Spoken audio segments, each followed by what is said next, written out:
ఎలా చెయ్యాలి, ఎలా చెయ్యకుండా ఉండాలి. ఇది చెప్పినదేదో అది ధర్మం. అందుకే భగవద్గీతలో గీతాచార్యుడు తస్మాత్ శాస్త్రం ప్రమాణంతే కార్యాకార్య వ్యవస్థితవు అంటాడు. ఒక వ్యక్తి ఒక పని చెయ్యాలి అంటే ఆ పని చెయ్యవచ్చు అని ఎవరు చెప్పాలి? నాబోటిగాడు చెప్తే సరిపోదు, వేదము చెప్పి ఉండాలి.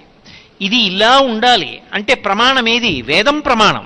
వేదం చెప్పింది కాబట్టి ఇలా జరగాలి. అందుకే రాముడు రామాయణంలో ఎప్పుడు మాట్లాడినా ఇది నే చెప్తున్నాను అనడం, వేదము చెప్పింది కాబట్టి ప్రమాణం అంటాడు. కాబట్టి వేదము ధర్మం కోసం వచ్చింది, స్మృతి ధర్మం చెప్పడానికి వచ్చింది. ఈ ధర్మం అన్న మాట మిగిలిన ప్రాణులకు ఉంటుందా? మిగిలిన ప్రాణులకు ధర్మం అన్న మాట లేదు. వాటికి ఒకటే ధర్మం, పశుధర్మము అంటారు. పశుధర్మో నమే ప్రీతిం జనయత్యతి దారుణం అని దేవి భాగవతంలో వ్యాస భగవానుడు. పశుధర్మము అన్న మాటకు అర్థం ఏమిటంటే దానికి ఆకలేసింది అనుకోండి, అవతల ఉన్నటువంటి ప్రాణి ఏ స్థితిలో ఉంది అన్న దానితో దానికి సంబంధం ఉండదు. అవతల ఉన్నటువంటి లేడీ కాలు విరిగిపోయింది ఏదో కారణానికి, ఆ లేడీ నడవలేకపోతోంది. నడవలేనటువంటి లేడీని ఒక పులి చూసింది, దానికి ఆకలిగా ఉంది, అది విడిచిపెడుతుందా? దానికి దయ అన్న మాట ఏం ఉండదు. అంతవరకు ఎందుకు? ఆ లేడీ నిండు చూలాలనుకోండి, ఇంకా కొద్ది నిమిషాల్లో ప్రసవం అవుతుంది. పెద్ద పులి చూసిందనుకోండి, అది నిర్దాక్షిణ్యంగా లేడీని వెంట తరిమి చంపేస్తుంది. ఇప్పుడు పెద్ద పులికి పాపం వచ్చిందా అని నన్ను అడిగారు అనుకోండి, పెద్ద పులికి పాపం ఉండదు. ఎందుకంటే దానికి ధర్మం అన్న మాట లేదు. దానికి ఒకటే ధర్మం, పశుధర్మం. ఆకలేసింది తింటుంది, నిద్రొచ్చింది పడుకుంటుంది. దానికి మైథునం చెయ్యాలని కోరిక పుట్టింది, మైథున క్రియ నిర్వహిస్తుంది. దానికి ఏదో శరీరంలో బాధ కలిగింది, ఏడుస్తుంది. దాహం వేసింది, నీళ్లు తాగింది. జర అంటే వృద్ధాప్యం కలిగింది, బాధపడుతుంది. మరణమును పొందుతుంది, చిట్ట చివర ప్రాణం విడిచిపెడుతుంది. షడూర్ములు అంటారు. ఈ 6 విన ఇక వేరొక ధర్మం దానికి ఉండదు. కాబట్టే పశువులు అన్నీ ప్రవర్తించేటటువంటి ధర్మమునకు పశుధర్మమని పేరు. మనుష్యుడు అలా నాకు ఆకలేసిందండి, అటుగా ఒక బలహీనుడు చేతిలో లడ్డూలు పట్టుకుని పెడుతున్నాడు, వాడు నాకన్నా బలహీనుడు కాబట్టి, నేను బలమున్నవాణ్ణి కాబట్టి నేను వాడి మీద పడి వాడిని తన్ని వాడి చేతిలో ఉన్న లడ్లు నేను లాక్కుని తింటానంటే లోకము హర్షిస్తుందా? ఎరా నువ్వు మనుష్యుడు కావా, ఏమైనా నడబడి అని అడుగుతారా? అడగరా? అలా మనిషి బ్రతకడానికి వీల్లేదు. ధర్మమును ఆశ్రయించి బ్రతకాలి. ధర్మము అన్న మాట చాలా జాగ్రత్తగా అర్థం చేసుకోవాలి. అసలు ధర్మము అన్న మాట జాగ్రత్తగా అర్థం కాకపోతే మనుష్య జీవితంలో పాటించవలసినటువంటి ప్రధానమైన విషయంలో ఎక్కడో అవగాహన లోపం ఏర్పడుతుంది. ధర్మము అన్న మాటని అమరకోశం వ్యాఖ్యానం చేసింది. ధ్రియతేవా జనైరితి ధర్మం. ఏది జనులు పట్టుకుంటారో దానికి ధర్మం అని పేరు. పట్టుకోవడం అంటే అనుష్ఠించుట అని అర్థం, కర్మ ఆచరించుట. నేను ఇందాక చెప్పే కదా, ఒక పని చెయ్యాలి. ఒక పని చెయ్యాలి అంటే ఎలా చెయ్యాలని శాస్త్రం చెప్పిందో అలా చెయ్యాలి. నేను ఇప్పుడు ప్రవచనం చేయడానికి వచ్చాను. ప్రవచనం చేసినప్పుడు నేను 2 గంటలు మాట్లాడితే 2 గంటలలో నా బుద్ధికి తోచిన మాట నేను మాట్లాడకూడదు. నేను ఏది మాట్లాడాలి అంటే శాస్త్రము ఏం మాట్లాడిందో దాని గురించి మాట్లాడాలి తప్ప నా బుద్ధికి తోచింది కాబట్టి నేను ఇలా చెప్తానండి అని చెప్పకూడదు. శాస్త్రము యొక్క కోణంలో దాన్ని ఎలా చెప్పాలో అలాగే చెప్పాలంతే. కాబట్టి ఎక్కడ కూర్చున్నావో దాన్ని బట్టి ధర్మం ఉంటుంది. దాన్ని ఆచరిస్తేనే ధర్మం. ఆచరించడానికి ముందు తెలిసి ఉండాలా వద్దా? తెలిసి ఉండాలి. వేదంలో కానీ, స్మృతిలో కానీ, పురాణంలో కానీ, శిష్టాచారంలో కానీ, అంతరాత్మ చేత కానీ చెప్పబడినటువంటి ధర్మము ముందు తెలిసి ఉంటే తర్వాత ఆచరించడం. అసలు ధర్మమే తెలియదు అనుకోండి, ఇక ఆచరించడం అన్నమాట ఎక్కడ వస్తుంది? అందుకే శంకర భగవత్పాదులు అవతార పరిసమాప్తి చేస్తూ వేదో నిత్యమధీయతాం తదుదితం కర్మస్వనుష్ఠీయతాం అంటారు. వేదాన్ని ప్రతినిత్యం చదవండి, వేదం ఎలా చెప్పిందో అలా కర్మాచరణం చెయ్యండి అంటారు. అటువంటి ధర్మమును ఆచరించడానికి మనకి శాస్త్రమునందు చెప్పబడినటువంటి విషయము తెలిసి ఉండాలి. ఇందులో మీరు ఒకటి గమనించాలి. ఈ ధర్మమునకున్న లక్షణం ఏమి అంటే మనుష్యుడు పాటించవలసినటువంటి ధర్మం అన్ని వేళలా ఒక్కలా ఉండదు. ధర్మము ఒకటి దేశాన్ని బట్టి మారిపోతుంది, 2 కాలమును బట్టి మారిపోతుంది, 3 ఆశ్రమాన్ని బట్టి మారిపోతుంది, 4 వర్ణమును బట్టి మారిపోతుంది. ఈ 4టిని దృష్టిలో పెట్టుకొని ధర్మము నిరంతరము మారిపోతుంటుంది. దేశము అంటే నేను ఉన్నటువంటి చోటు.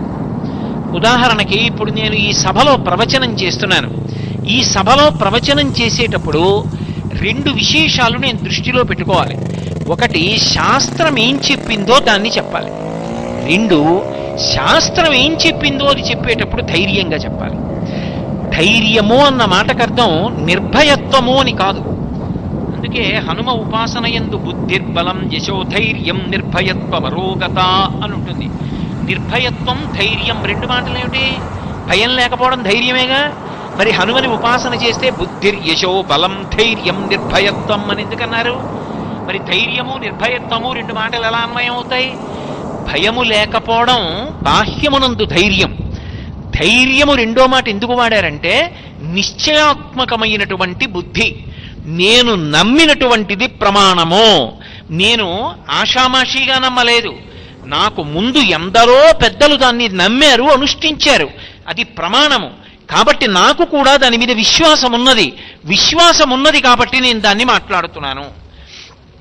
అలా ధైర్యముతో శాస్త్రాన్ని మాత్రమే నేను మాట్లాడాలి. ప్రవచనం నేను ఈ వేదిక దిగి ఇంటికి వెళ్ళిపోయాను అనుకోండి, ఇంటికి వెళ్ళిపోయిన తర్వాత నా భార్యతో మాట్లాడేటప్పుడు నేను ఏవైనా హాస్యస్ఫోరకమైనటువంటి మాటలు మాట్లాడచ్చు. ఇప్పుడున్న ధర్మం ఈ దేశంలో, ఇక్కడ దేశం అంటే ఈ వేదిక మీద నాకున్న ధర్మం కిందకి వెళ్ళిపోయిన తర్వాత మారిపోతుంది. ఒక చోట ఉన్న ధర్మం ఇంకొక చోట ఉండదు. నేను నా తండ్రి ముందు నించునున్నాను అనుకోండి, నాది పుత్రధర్మం.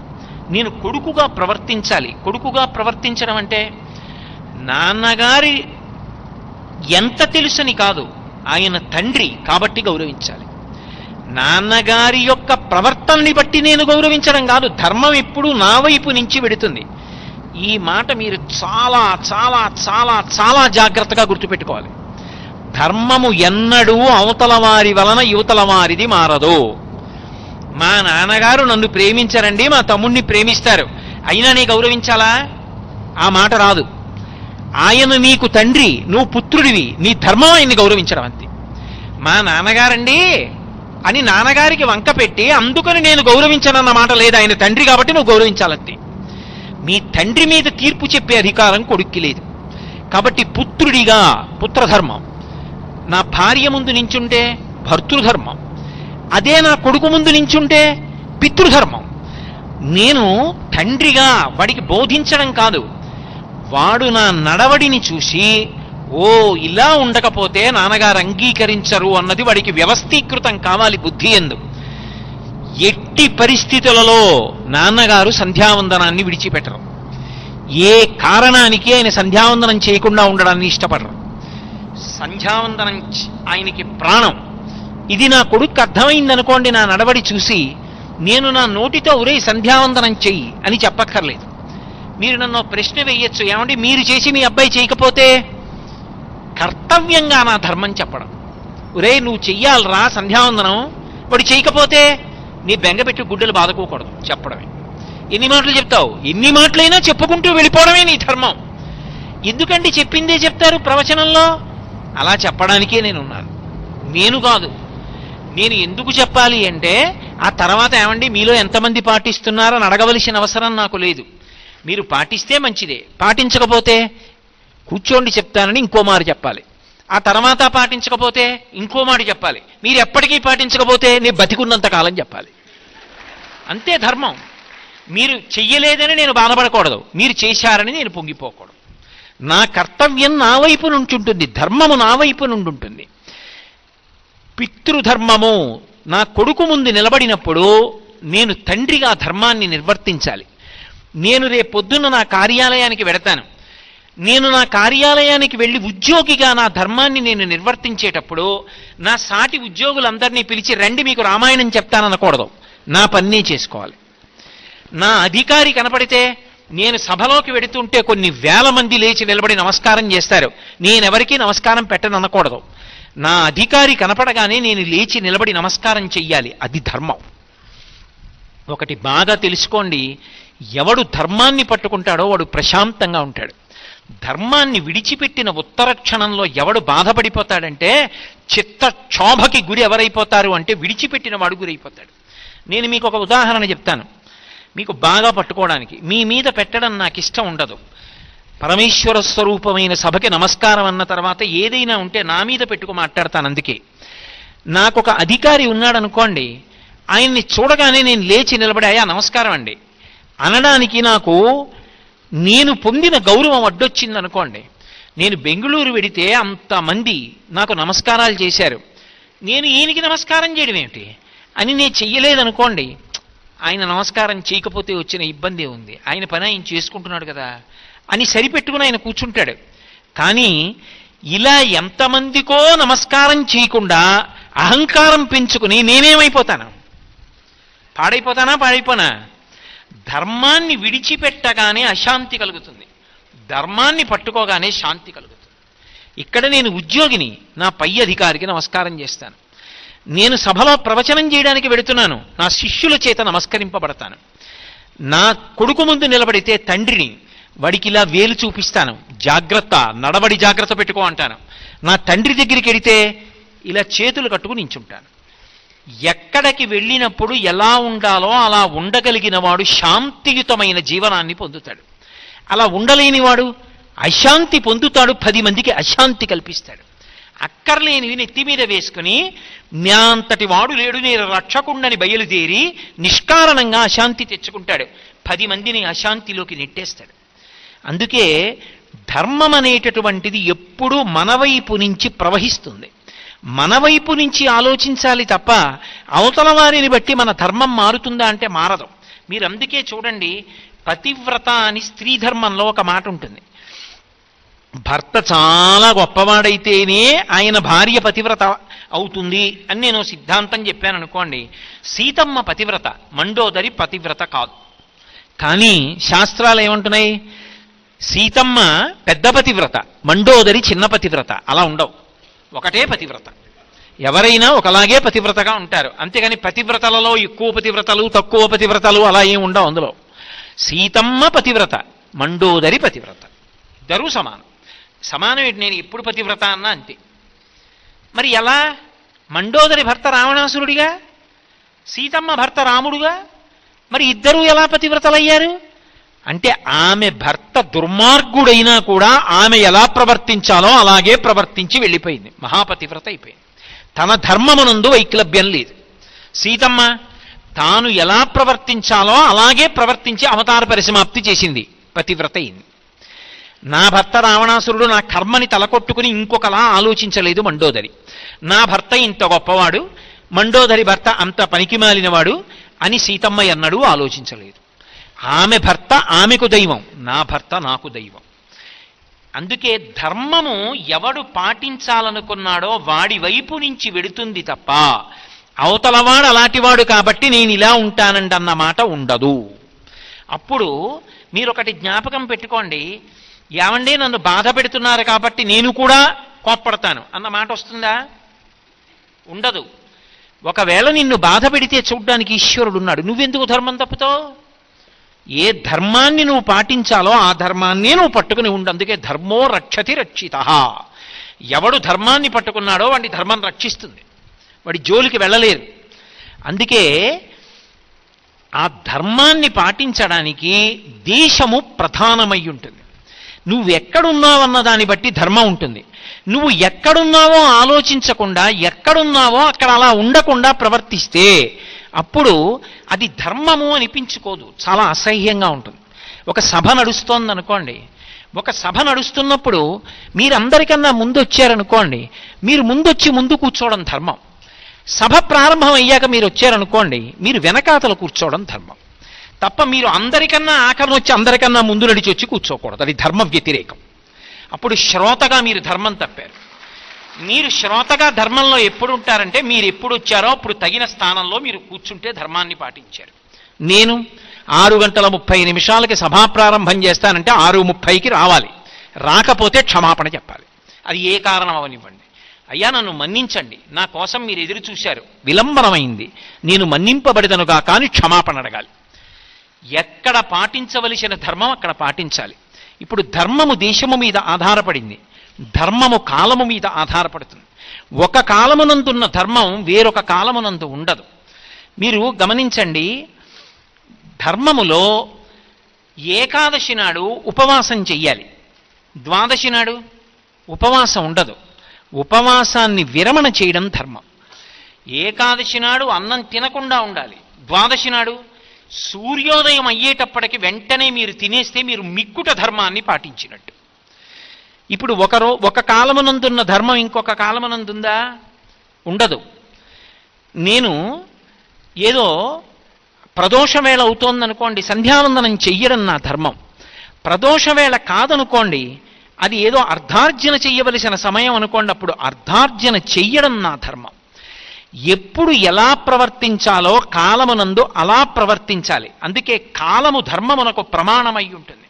ఒక కాలమునందు చెయ్యవలసినది వేరొక కాలమునందు చెయ్యకూడదు. మహాత్ములకు కూడా కోపం వస్తుంది అని రామాయణం నిర్ధారణ చేసింది. ఎప్పుడు కోపం వస్తుంది అని అడిగారు. అడిగితే మహాత్ములకు కూడా ఎప్పుడు వస్తుంది అంటే, చెయ్యవలసినటువంటి పనిని చెయ్యవలసినటువంటి సమయానికి చెయ్యకపోతే అప్పుడు కోపం వస్తుంది తప్ప, చెయ్యవలసిన పనిని చెయ్యవలసిన సమయానికి చేస్తే మహాత్ములు కూడా ఆగ్రహించరు. అందుకే మీరు పని చేశారా చెయ్యలేదా ప్రధానం కాదు, చెయ్యవలసిన సమయానికి చేశారా లేదా అన్నది ప్రధానం. అందుకే ఆ ధర్మాన్ని జీవితంలో పాటించగలిగి ఉండాలి. అది కాలమునందు సంబంధమై ఉంటుంది. ఆ కాలమునందు అలా పాటించగలిగితే అది ధర్మం. ఏ కాలమునందు ఆ కాలమునందు పాటించాలి. మీరు ఒక ప్రసంగం వినడానికి వచ్చారనుకోండి, ప్రసంగం వినడానికి వచ్చిన 2 గంటలు ప్రసంగం వినడానికి ఆ సమయాన్ని కేటాయించుకోవాలి. ముందు వరుసలో కూర్చుని ఎవరికో పెట్టిన ఫ్యాను నాకు తిప్పుకుందామని కింద కూర్చుని పైన కూర్చుని నానా మల్లగుల్లాలు పడిపోయేదానికి ముందు కూర్చోవడం ఎందుకు, ప్రసంగానికి రావడం ఎందుకు? ఎందుకు వచ్చింది ఆ వేషాలు, ఆ నాటకాలన్నీని? అంత భౌతికమైన సుఖం లేకపోతే కూర్చోలేననుకున్న వాడివి నీ ఇంట్లో నువ్వు కూర్చోవాలి. 10 మంది ఎలా కూర్చున్నారో అలా వినగలిగిన వాడివి అయితే ముందు కూర్చోవాలి, చేత కానప్పుడు ఇంట్లో కూర్చోవాలి కదూ. ధర్మము కాలమునందు పాటించాలి. ఎక్కడ ఎలా ప్రవర్తించాలో అలా చేత కానివాడు రాకూడదు సభలోకి. కాబట్టి ధర్మము దేని మీద ఆధారపడుతుంది అంటే కాలము మీద ఆధారపడుతుంది. దేశము, కాలము, మూడవది ఆశ్రమము మీద ఆధారపడుతుంది. ఆశ్రమము అంటే మనుష్య జీవితంలో 4 ఆశ్రమాలు ఉంటాయి. బ్రహ్మచర్యాశ్రమము, గృహస్థాశ్రమము, వానప్రస్థము, సన్యాసము. సనాతన ధర్మానికి ఉన్నటువంటి గొప్పతనం ఏమిటంటే, ఎప్పుడూ కూడా ఏ ఆశ్రమము కూడా ధర్మము చేత కట్టబడకుండా ఉండదు. ఇది చాలా జాగ్రత్తగా మీరు గుర్తుపెట్టుకోవాలి. ఫలానా ఆశ్రమం ధర్మం లేకుండా ఉంటుందండి, వాళ్ళకి ఏ ధర్మమూ ఉండదు అని మీరు తీర్మానం చెయ్యడం కుదరదు. బ్రహ్మచారి ఉన్నాడనుకోండి, ఆయనకి కొన్ని ధర్మాలు ఉంటాయి. బ్రహ్మచారి ఏ ధర్మం పాటించాలో ఆ ధర్మం పాటించాలి. బ్రహ్మచారి ఏకాదశి నాడు ఉపవాసం చెయ్యక్కర్లేదు.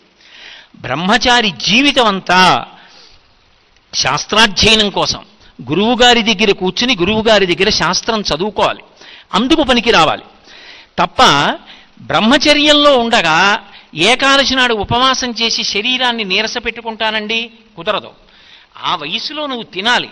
ఒక కష్టపడవలసినటువంటి వ్యక్తి ఉన్నాడు, కాయకష్టం చెయ్యవలసిన వ్యక్తి, ఆయన్ని ఉపవాసం చెయ్యమని శాసనం చేయకూడదు, ఆయనకి ఉపవాసం ఉండదు. అందుకే ఆశ్రమాన్ని బట్టి ఉంటుంది. బ్రహ్మచారికి కొన్ని ధర్మాలు. బ్రహ్మచారి దానం పట్టి తీసుకొచ్చి దాచుకోకూడదు. గృహస్థు దానం పట్టి తెచ్చి దాచుకోవచ్చు. ఎందుకని? ఒక్క గృహస్థు మీద 3 ఆశ్రమాలు ఆధారపడ్డాయి. బ్రహ్మచారి భిక్షకొస్తే గృహస్థు దగ్గరికి వస్తాడు, వానప్రస్థు గృహస్థు మీద ఆధారపడతాడు, సన్యాసి గృహస్థు మీద ఆధారపడతాడు భిక్షకి. 3 ఆశ్రమాలు గృహస్థు మీద ఆధారపడ్డాయి. 3 ఆశ్రమాలు గృహస్థు మీద ఆధారపడ్డప్పుడు ఆ గృహస్థు యొక్క ధర్మం మారిపోతుంది. ఆయన దానం పట్టచ్చు, తెచ్చి దాచుకోవచ్చు, భార్యతో కలిసి సహజీవనం చెయ్యొచ్చు, బిడ్డల్ని కనచ్చు, ఆయన సంసారమునందుండి 10 మందికి అన్నం పెట్టచ్చు, పుణ్యాన్ని సంపాదించుకోవచ్చు, భోగం అనుభవించవచ్చు. వానప్రస్థుకి అన్నీ విడిచిపెట్టి అరణ్యంలో ఉండి వైరాగ్యంతో భార్యతో కూర్చుని తపస్సు చేసుకుంటూ గడుపుతూ ఉంటాడు. 4వ వర్ణం పరమాద్భుతమైనటువంటి ఆశ్రమం, 4వ ఆశ్రమం. నాలుగో ఆశ్రమంలో ఉన్నటువంటి వాళ్ళు, అంటే సన్యాసాశ్రమంలో ఉన్నటువంటి వాళ్ళు, అది అసలు సనాతన ధర్మమునకు ఆయువు పట్టు. శంకర భగవత్పాదుల వంటి మహాపురుషులు కూడా ఆ ఆశ్రమంలోనే ఆ ఆశ్రమాన్ని స్వీకరించి ధర్మాన్ని ప్రబోధం చేశారు. ఎంతో వైరాగ్యం పొందిన వారు తప్ప నాలుగవ ఆశ్రమంలోకి ప్రవేశించలేరు. అందుకే ఈ దేశంలో కాషాయం బట్ట కనపడితే చాలా నమస్కారం చేస్తారు.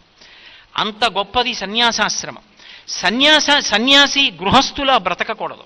గృహస్థు ధర్మం సన్యాసిది కాదు, సన్యాసి ధర్మం గృహస్థుడి కాదు, బ్రహ్మచారి ధర్మం గృహస్థుడి కాదు, గృహస్థు ధర్మం వానప్రస్థుడి కాదు. ఏ ఆశ్రమానికి ఉండవలసినటువంటి ధర్మం ఆ ఆశ్రమానికే ఉంటుంది. నాలుగవది వర్ణాన్ని బట్టి ధర్మం ఉంటుంది. నేను ఒక వర్ణంలో పుట్టాననుకోండి, నేను ఏ వర్ణంలో పుట్టానో ఆ వర్ణంలో నేను ఏది చెయ్యాలో అది నేను చెయ్యాలి, విహిత కర్మ. తప్ప నేను విహిత కర్మాచరణం చెయ్యకుండా ఉండకూడదు. నేను శాస్త్ర విచారణ చెయ్యవలసినటువంటి వర్ణంలో పుట్టాననుకోండి, నేను ఎక్కువ సమయాన్ని శాస్త్ర విచారణ చేయడానికి వినియోగించాలి. కాయకష్టం చెయ్యవలసినటువంటి వర్ణంలో పుట్టాడనుకోండి, కాయకష్టం చేసేవాడిని నువ్వు ఏకాదశి నాడు ఉపవాసం చేయి, 3 పూట్ల సంధ్యావందనం చెయ్యి అంటే అన్నం ఎక్కడి నుంచి వస్తుంది మిగిలిన వాళ్ళకి? అందుకే ఆయనకి 3 పూట్ల సంధ్యావందనం చేయవలసిన అవసరం లేదు, ఏకాదశి నాడు ఉపవాసం చేయవలసిన అవసరం లేదు. భక్తితో ఆయన భగవన్నామం చెప్తే చాలు. అందుకే ధర్మము వెసులుబాటు కల్పిస్తుంది, అన్ని వేళలా ఒకలా ఉండదు. మీరు దక్షిణ దేశంలో ఉన్నారనుకోండి, ఇక్కడ ఒక శివాలయంలోకి వెళ్ళి అభిషేకం చేస్తే పైన ఉన్నటువంటి ఉత్తరీయాన్ని తీసి నడుముకు కట్టుకుని మనం అభిషేకాన్ని చేస్తాం. అదే ఉత్తర భారతదేశానికి వెళ్ళారనుకోండి, విపరీతమైనటువంటి చలి వేస్తోందనుకోండి, మంచినీళ్లు కూడా గడ్డ కట్టేస్తాయి, అంత చల్లగా ఉంది. అంత చల్లగా ఉన్నప్పుడు మీరు అక్కడ కూడా పైన ఏ విధమైనటువంటి వస్త్రమో ఉండకూడదు, ఉత్తరీయ నడుము కట్టుకుని అభిషేకం చేయండి అన్నాను అనుకోండి, శరీరం ఏమైపోతుంది? శరీరం లేని నాడు ధర్మం ఎలా నిలబెట్టుకుంటారు? శరీరము ప్రధానం కనుక దేశమును కాలమును దృష్టిలో పెట్టుకుని అక్కడ ఉత్తరీయం కాదు, మీరు ఒక పెద్ద కంబళీ కప్పుకుని గుడిలోకి వెళ్ళినా కూడా అనుమతింపబడుతుంది, శాస్త్రం అడ్డు రాదు. అందుకే ఎప్పుడు ఎక్కడ ఏది పాటించాలి అనేటటువంటిది ధర్మము ఈ 4టిని ఆధారం చేసుకుని మారిపోతుంటుంది. ఈ మారిపోతున్న దాన్ని శాస్త్ర విహితంగా ఎలా ఆచరించాలో అలా ఆచరించిన వాడెవడో వాడు ధన్యాత్ముడు, వాడు పరమేశ్వరుణ్ణి చేరుకుంటాడు. అందుకే ప్రవర్తించకుండా కర్మ చేయకుండా ఎలా ఉంటామండి? ఎవరైనా కర్మ చెయ్యాలి, కర్మ చెయ్యడం కాదు, శాస్త్రవిహితంగా కర్మ చేసిన వాడెవడో వాడు భగవంతుణ్ణి చేరిపోతాడు. మనుష్యుడిగా పుట్టినటువంటి ప్రతి వాడు తెలుసుకోవలసినటువంటి ధర్మాలు, ప్రతి వ్యక్తి పాటించి తీరవలసినటువంటి ధర్మాలు, దేశముతో కాలముతో వర్ణముతో ఆశ్రమముతో సంబంధం లేకుండా ప్రతివారు పాటించవలసినటువంటి ధర్మాలు. ఇది నాకు తెలియదండి అని అనడానికి వీలు లేని ధర్మాలు 5 ఉన్నాయి. వాటిని సామాన్య ధర్మములు అని పిలుస్తారు. నాకు సామాన్య ధర్మం తెలియదండి అన్న మాట ఎన్నడూ అనకూడదు. ఎందుచేత అనకూడదు అంటారేమో, అవి మనుష్యునిగా పుట్టిన ప్రతి వ్యక్తికి తెలిసి ఉండాలి, తెలుసుకుని ఆచరించాలి. అలా ఆచరించకపోతే పెను ప్రమాదం వస్తుంది. ఏమిటా ప్రమాదం అంటే, ఇంత గొప్ప మనుష్య జన్మలో ఉండి కూడా శరీరాన్ని బుద్ధిని సక్రమంగా వినియోగించుకోని కారణం చేత కాలమునందు ఎప్పుడో అప్పుడు శరీరం పడిపోతుంది. 5 సామాన్య ధర్మములు తెలియలేదు కాబట్టి ఆయనకి తెలియని కారణం చేతనైనా కూడా పాపజీవనమునందు మొగ్గు కలుగుతుంది, ఎక్కువగా దోషభూయిష్టమైనటువంటి జీవనం కలుగుతుంది. అలా కలగకుండా ఉండాలి అంటే 5 సామాన్య ధర్మములు తప్పకుండా తెలియాలి. అందులో మొట్టమొదటి ధర్మం ఏది అంటే అహింస, 2వ ధర్మము సత్యము, 3వ ధర్మము శౌచము, 4వ ధర్మము ఆస్తేయము, 5వ ధర్మము ఇంద్రియ నిగ్రహం. ఈ 5 ప్రతివారికి తెలుసుకుని ఉండాలి. మీ అందరికీ తెలుసు, దాని గురించి తెలియకపోవడం లేదు. కానీ నేను వేరొక్కసారి హెచ్చరిక చేసి చెప్పుకోవడం కోసమని మళ్ళీ మీ ముందు నేను ఈ 5 విషయాల గురించి మాట్లాడుతున్నాను.